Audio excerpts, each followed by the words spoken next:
Sir आपने architecture planning में बहुत काम किया है, मतलब जो भी प्रोजेक्ट्स वगैरह मैंने देखे, गो थ्रू किया। कई बार क्या होता है ना, डेडलाइंस होती हैं आपके पास। कोई भी प्रोजेक्ट लो तो यू शुड शुरू से लेकर एंड तक you should visualise everything. Sir, one advice for aspiring architects. Today we have with us architect Kishore Kapoor, who has been working in architecture and planning for more than 38 years. He has been part of many renowned projects like AIIMS Patna, Trauma Center BHU, and many landmark buildings in the BHU campus. Today in this podcast, we will discuss and understand how a strong civil foundation can create interior better and small mistakes can turn these interior into mess. Welcome to the show, sir. Sir, my first question, share your design journey first. मैंने Chandigarh college of architecture से तो bachelors degree की थी and that is Punjab university.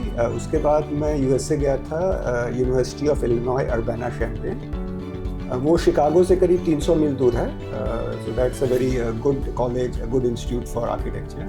तो मैंने वहाँ अपनी masters degree की। फिर I worked in USA for almost 1.5 साल।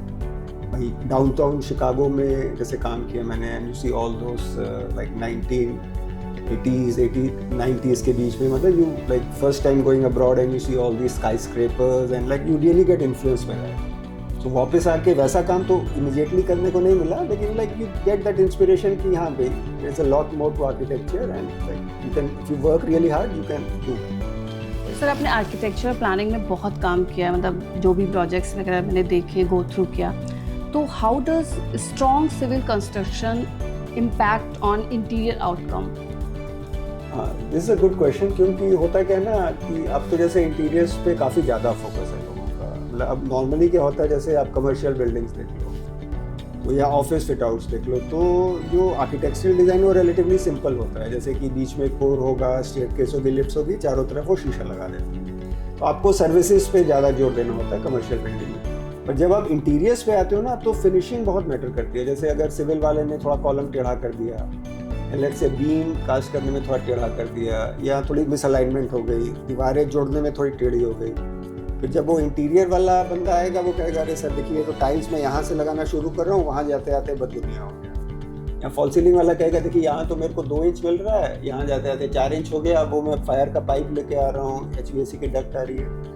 सो both the civil and the interior बहुत ना क्लोज इंटरेक्शन है इन दोनों का, क्योंकि अगर तो सिविल स्ट्रक्चर आपका अच्छा है तो जो इंटीरियर करने आएगा ना उसको भी थोड़ा सा मतलब वो चैन से करेगा, मतलब ही नोज की भाई बेसिक स्ट्रक्चर सही है। पर अगर उसमें कुछ गड़बड़ आ गई तो फिर रेक्टिफिकेशन इज कॉस्टली, तो कॉस्ट बढ़ जाता है।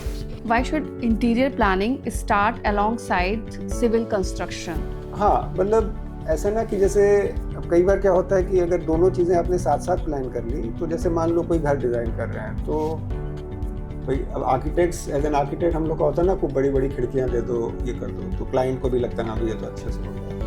अब फिर इंटीरियर अगर वाले आते हैं या अगर शुरू से नहीं है, तो फिर वो जब क्लाइंट से पूछते हो कहेगा अच्छा मेरे को तो यहाँ टीवी यूनिट चाहिए था बड़ा सा, यहाँ तो खिड़की आ गई, यहाँ तो मैंने सोफ़ा लगाया था तो पीछे खिड़की आ गई।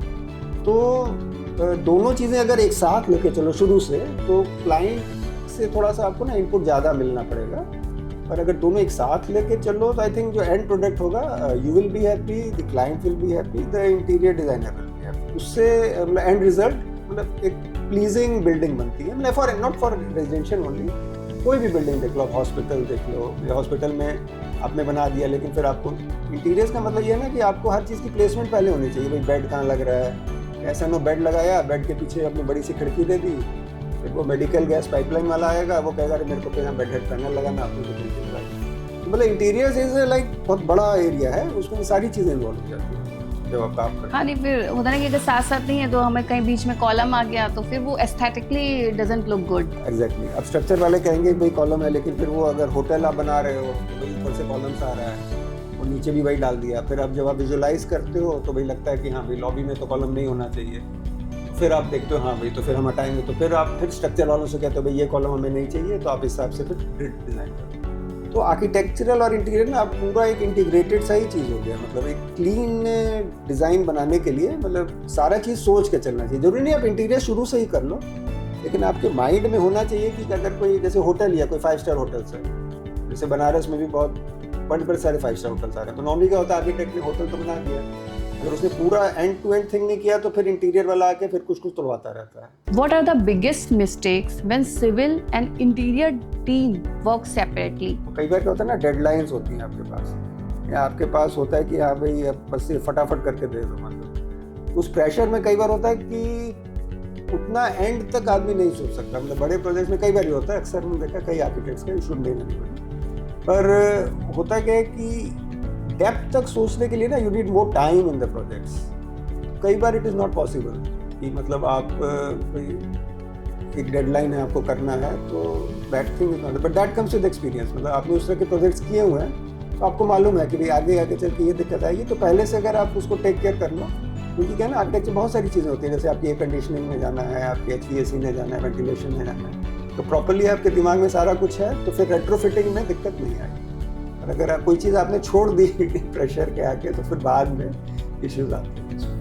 वो इंटीरियर में फिनिशिंग नहीं आ पाती है, सर्विस नहीं आती, फिर सर्विसेज की बहुत सारी रिक्वायरमेंट्स आती है, एयर कंडीशनिंग नहीं आ पाएगी प्रॉपर्ली, वेंटिलेशन नहीं हो पाती, फिर आप कुछ तोड़ो, जैसे होटल बना दिया किसी आर्किटेक्ट ने, वो वेंटिलेशन का सोचा ही नहीं, अब फिर वो टॉयलेट्स के पाइप्स कैसे लेके जाओगे, फिर ले रहे हैं तो हाइट कम हो गई है, ऑल दोस थिंग्स, फिर रेट्रोफिटिंग का आवश्यकता है। तो बेसिकली कोई भी प्रोजेक्ट लो तो यू शुड शुरू से एंड तक you should visualise everything. What is the connection between wall finishing and interior finishing?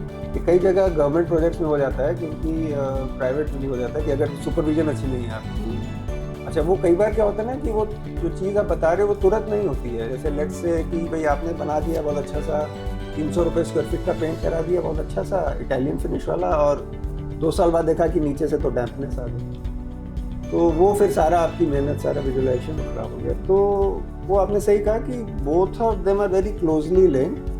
तो quality of construction is very important. मतलब अगर क्वालिटी ऑफ कंस्ट्रक्शन अच्छा है, मतलब ये नहीं कि सिर्फ आपने मटेरियल अच्छा यूज़ किया, मटेरियल तो सब लोग अच्छा है, मतलब जो वर्कमैनशिप है ना, दैट इज़ वेरी इंपॉर्टेंट। जो प्रॉपर स्टेप्स हैं, तो उसके लिए जो साइट इंचार्ज रहते हैं ना, प्रोजेक्ट मैनेजर, उनका रोल आज की डेट में बहुत इंपॉर्टेंट है। That's often overlooked. Site engineers, project managers, मतलब उनको भी मतलब क्वालिटी कॉन्शियस, मतलब बेसिकली जो कहते हैं ना quality conscious, that should be there. वो सैडली हमारी कंट्री में थोड़ा सा लैकिंग है। मतलब वो एक एटीट्यूड है ना कि चलता है, तो छोटे प्रोजेक्ट्स में कंट्रोल हो जाता है कि भाई अपना घर बना रहे हैं, आप खड़े हो जाते हो, करते हो। बड़े प्रोजेक्ट्स में थोड़ा सा मॉनिटरिंग का इशू है, क्योंकि वो एक ना माइंडसेट थोड़ा सा है अभी। मतलब बड़ी कंपनीज, बड़ी फर्म्स कर लेती हैं, पर प्रोजेक्ट्स को वो जो लास्ट लेवल का जो बंदा है ना, उसको भी पता होना चाहिए क्वालिटी कॉन्शियसनेस इज इम्पॉर्टेंट। तो हम लोग कोशिश करते हैं, हम लोग जो बड़े प्रोजेक्ट्स करते हैं, कांस्टेंट मीटिंग्स करते हैं प्रोजेक्ट मैनेजर के साथ, साइट इंजीनियर के साथ, उनसे वीडियो कॉन्फ्रेंसिंग कराते हैं, व्हाट्सएप मैसेजेस डालते हैं, ग्रुप्स बना लेते हैं, ताकि quality control we are focusing. So these points you consider before starting. Definitely. That should be very part. Quality is very important part of the future में वो सीलन जो मॉइस्ट से प्रॉब्लम आती है, इंटीरियर की फिनिशिंग को खराब कर देती है।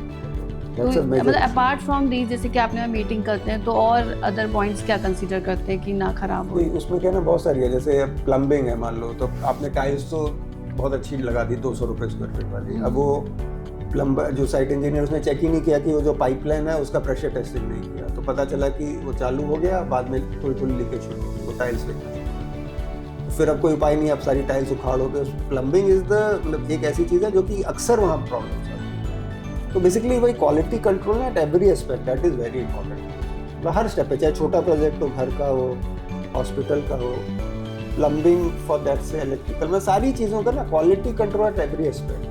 आप मटेरियल अच्छे से अच्छा लगा रहे हो, पैसा दे रहे हो, बस वो एंड जो आखिरी बंदा है, जो वर्कमैन है, अगर वो काम ठीक नहीं कर रहा, उसका सुपरवाइजर चेक नहीं कर रहा। Why is it important to start plumbing and electrical before interior? पहले से आपको उनके लिए इलेक्ट्रिकल है तो उसके लिए डक्ट बना के रखो, फायर की डक्ट बना के रखो, एसी के लिए आउटडोर यूनिट्स कैसे जाएंगे वो करो।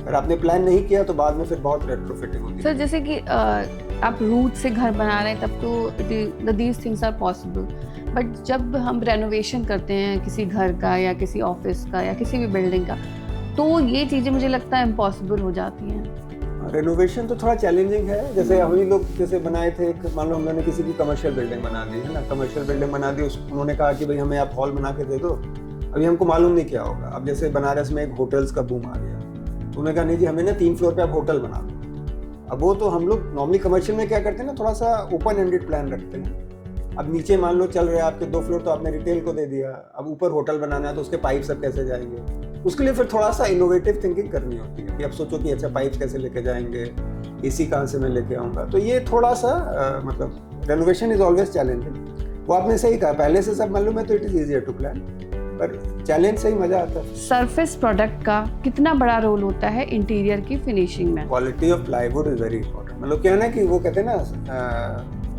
महंगा रहो एक बार, सस्ता रहो बार बार। तो हम लोग तो क्लाइंट्स को ये सजेस्ट करते हैं कि आप अच्छी क्वालिटी की प्लाईवुड लो, मटेरियल अच्छा यूज़ करो। मतलब एक बार इनिशियली, क्योंकि आप घर बना रहे हो, मान लो अपार्टमेंट कर रहे हो, तो आप रोज रोज तो चेंज करोगे। एक बार बनाए तो सोचते हो कि 10-15 साल तो मेरा, जब तक कोई आपका इंटीरियर का पैटर्न ही ना चेंज हो जाए, आपकी रिक्वायरमेंट ना चेंज हो जाए, तो मतलब it should last for 10-15 years आराम से।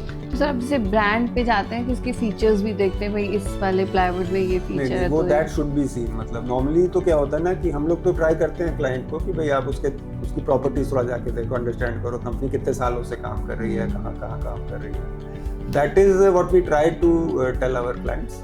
तो हम लोग ना क्लाइंट्स को बहुत ज़्यादा फोर्स नहीं करते, we give them some suggestions, भाई आप देख लो कि ये चीज़ें हैं। और फिर कॉस्ट वाइज फिर देखिए हर क्लाइंट का एक बजट होता है। तो भाई ठीक है भाई बजट के हिसाब से, पर हम लोग कहते हैं भाई आप लो तो अच्छी चीज़ लो, भाई थोड़ा सा पैसा ज़्यादा स्पेंड कर दो, आप कम बनाओ। चाहे भाई आपके 6 कमरे हैं ना, आप 6 में अलमारी मत बनाओ, आपका बजट नहीं रहता, आप 2 ही में बनाओ, बाकी में आप चलो कुछ भी कर लो, मेकशिफ्ट कर लो, लेकिन जब बनाओ तो अच्छा बनाओ। That's what we try to tell. क्योंकि किसी का रेजिडेंस एक उसके लिए ड्रीम होता है, ड्रीम हाउस होता है। 1 line for Tajpuria base product. नहीं, ये जो ताजपुरिया का आपका क्लब गोल्ड है, I think it's a very premium plywood, like you are giving 30 years guarantee और 100% calibrated and boiling water, excellent product. I think this is something like which is definitely like recommended for somebody who wants to like build a good interior. तो ये starting point होना चाहिए, like Tajpuriya club gold it should be the starting point. I think अगर आपको interior में finishing चाहिए, definitely finishing वालों के लिए तो ये it's like very good. Sir one advice for aspiring architects. मैं तुमको कहूँगा कि they should travel a lot. तो जहाँ भी जा सकें, अपनी सिटी के अंदर भी जाएँ, अच्छी बिल्डिंग्स देखें, एक एनवायरनमेंट देखें। इंडिया के कितनी सारी जगह घूमने के लिए ट्रैवल करें, अपना सॉफ्टवेयर वगैरह से अपडेट रहें और मेहनत करें। That's it. Thank you sir for being with Tajpuria, for It's a giving great your pleasure. valuable time. Yeah, it's a great pleasure.